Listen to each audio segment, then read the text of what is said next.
Mount આબુમાં Brahmakumari સંસ્થાના રાષ્ટ્રીય સંમેલનમાં અમિત શાહે આપી હાજરી। રાજસ્થાનના માઉન્ટ આબુ ખાતે બ્રહ્માકુમારી સંસ્થાના શાંતિવન પરિસરમાં આયોજિત રાષ્ટ્રીય સંમેલનમાં કેન્દ્રીય ગૃહમંત્રી અમિત શાહે હાજરી આપી હતી।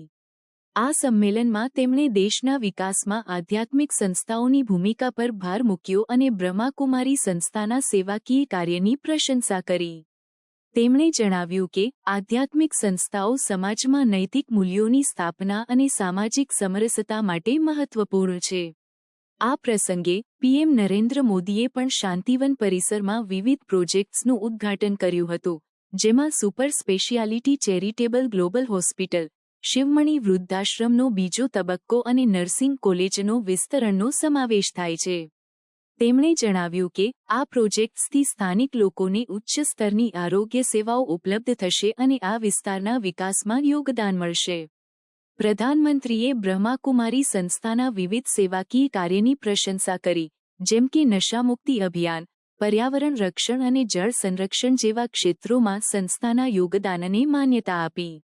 તેમણે જણાવ્યું કે બ્રહ્માકુમારી સંસ્થા દેશના નાગરિકોમાં જાગૃતિ લાવવા અને નૈતિક મૂલ્યોની સ્થાપનામાં મહત્વપૂર્ણ ભૂમિકા ભજવી રહી છે। આ સંમેલન દ્વારા બ્રહ્માકુમારી સંસ્થાએ આધ્યાત્મિકતા અને સમાજસેવાને એકત્રિત કરીને રાષ્ટ્રીય વિકાસમાં યોગદાન આપવાનું ઉદ્દેશ્ય રાખ્યું છે। આ કાર્યક્રમમાં દેશભરના વિવિધ ક્ષેત્રોના પ્રતિનિધિઓ અને સાધુ સંતોએ ભાગ લીધો હતો, જેનાથી સંમેલન વધુ સાર્થક બન્યું। मैं आज यहाँ आया हूँ तब